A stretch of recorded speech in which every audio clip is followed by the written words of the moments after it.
السلام علیکم، میں ہوں رانا محمد ابوبکر اور میں اپنے یوٹیوب چینل سے بات کر رہا ہوں۔ آج ہے 16 ستمبر 2024۔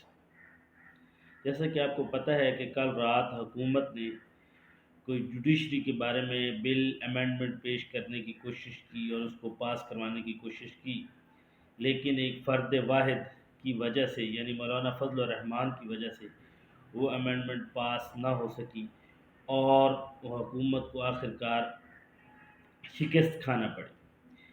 تو آج یعنی جو اسمبلی میں اجلاس ہوا اس میں پی ٹی آئی کے جو مین رہنما اسد کیسر صاحب ہیں، جو اپنی نرم دلی کی وجہ سے بڑے مشہور ہیں، لیکن آج انہوں نے بہت زوردار اور جذبے کے ساتھ ایک تقریر کی اور ایوانوں کو ہلا کے رکھ دیا۔ حالانکہ وہ اس طرح کی تقریر پہلے کبھی بھی نہیں کرتے، بلکہ بڑے نرم گوشہ لفظ استعمال کرتے ہیں، لیکن آج انہوں نے بڑی سخت تقریر کی۔ آئیے پہلے ہم ان کی تقریر کو سنتے ہیں، پھر اس پر تجزیہ۔ اگر کوئی سمجھتا ہے کہ ہم اس چیزوں سے اس 210 سے ڈریں گے تو اس کی غلط فہمی ہے۔ ہم لڑیں گے پھر راستوں میں، ہم چوراہوں پہ، ہم پارلیمنٹ پہ، ہم عدالت پہ، ہم ہر جگہ لڑائی کریں گے۔ یاد رکھے واللہ واللہ واللہ اللہ حاضر ناظر کسی طور پر آپ کی 200 دمکی میں نہیں آئیں گے۔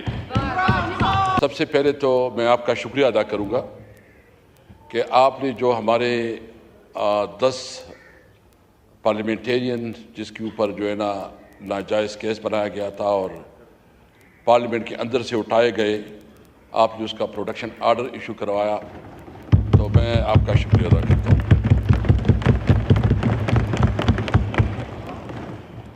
جناب اسپیکر، مجھے آج اس بات پہ بہت افسوس ہے کہ جس طرح اس پارلیمنٹ کی بے توقیری کی گئی اور اس پارلیمنٹ کو ایک ربر سٹیمپ کے طور پر استعمال کرنے کی کوشش کی گئی، اور جس طرح اس پارلیمنٹ کو ایک مذاق بنایا گیا، میں اس کی مذمت بھی کرتا ہوں اور افسوس بھی کرتا ہوں۔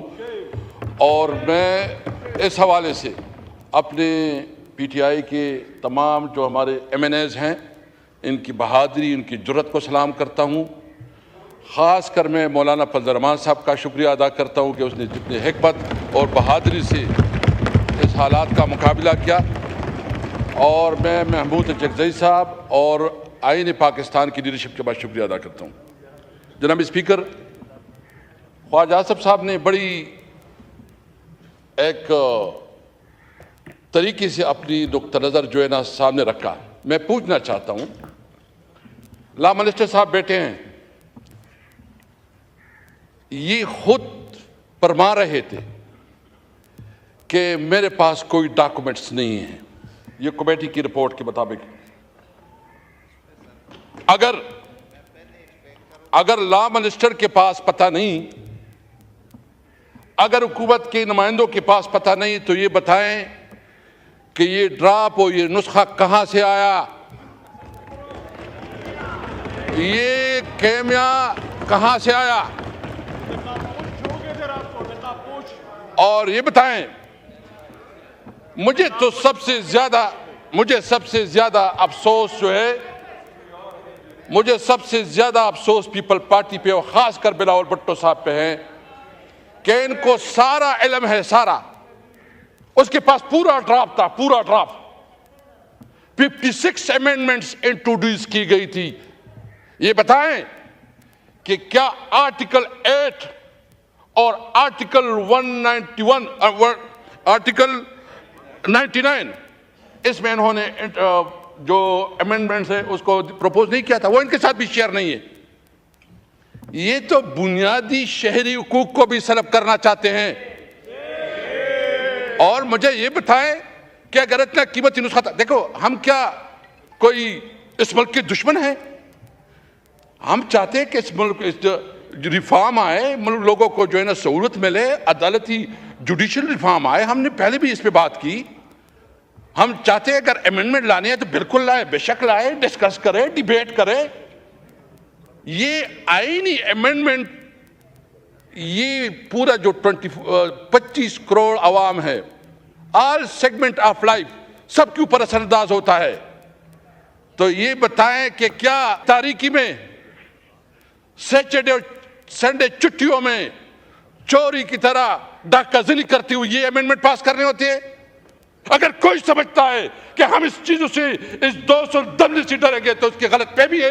ہم لڑیں گے پھر راستوں میں، ہم چوراہوں پہ، ہم پارلیمنٹ پہ، ہم عدالت پہ، ہم ہر جگہ لڑائی کریں گے. یاد رکھے واللہ واللہ واللہ اللہ حاضر ناظر کسی طور پر آپ کی 200 دمکی میں نہیں آئیں گے. تو آپ نے اسد کیسر صاحب کی اسمبلی میں تقریر سنی. ان کا اصل کہنا یہ تھا کہ اتنی رات کے اندھیرے میں ایسی امینڈمنٹ کرنے کی کیا ضرورت تھی. سیٹرڈے سنڈے چھٹی ہوتی ہے، ان چھٹی کے دنوں میں ایسا کرنے کی کیا ضرورت تھی. لگتا ہے کوئی خاص چوری کرنی تھی کچھ. اگر یہ قانون عوام کے لیے تھا، عوام کی فلاح کے لیے تھا، تو پہلے اس کو عوام تک پہنچایا جائے، عوام اس کو دیکھے پرکھے، ہم اس کو دیکھیں پرکھیں، پھر اس پر قانون بنا لیا جائے. تو یہ ان کا آج کا جو پوائنٹ تھا. بہرحال وہ اس امینڈمنٹ کو نہ ہونے میں، کرنے میں یا نہ ہونے میں کامیاب ہو گئے ہیں. تو انشاءاللہ ملتے ہیں اگلی ویڈیو کے ساتھ. اگر آپ کو ہمارا چینل اچھا لگے تو چینل کو سبسکرائب کریں، لائک کرتے ہیں. ملتے ہیں اگلی ویڈیو کے ساتھ. السلام.